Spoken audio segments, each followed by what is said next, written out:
Naghahanap ka ba ng masarap at overloaded na halo-halo? O di naman kaya ay mga Pinoy foods na napakasarap at sobrang sulit?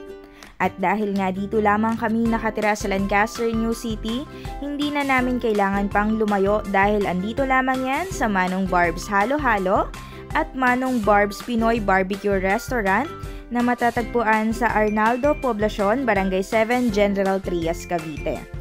Pwede nyo ring i-Waze or i-Google Map, ipin nyo lang ang kanilang location na Manong Barb's Pinoy Barbecue.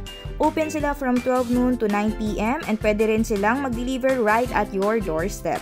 So, ano pang hinihintay nyo? Tara! At dito na nga kami kumain sa Manong Barb's Pinoy Barbecue na katapat lamang ng Manong Barb's Halo-Halo since may El Fresco dining sila. So, nag-order tayo ng kanilang classic halo-halo na 98 pesos, Ube Royal Halo-Halo at Leche Flan Halo-Halo na tig 125 pesos, ang kanilang best-selling na putok-batok na crispy pata, barbecue, canton at ang kanilang palabok.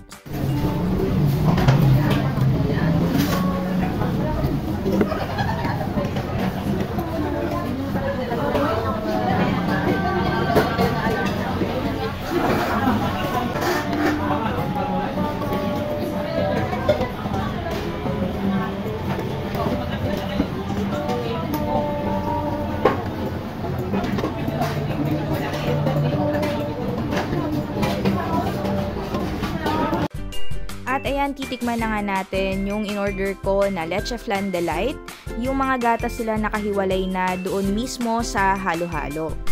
Sobrang nasarapan ako doon sa Leche Flan nila. Talagang hindi tinipid kasi isang maliit na llanera yung kanilang nilalagay mismo sa kanilang mga halo-halo.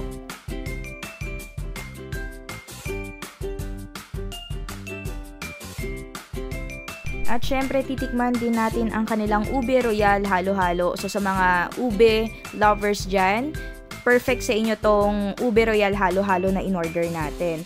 Ito naman is wala siyang Leche Flan katulad ng classic Halo-Halo at yung Leche Flan Delight. So, ito is meron siyang cheese, saging, yung makapuno at syempre yung kanilang ube.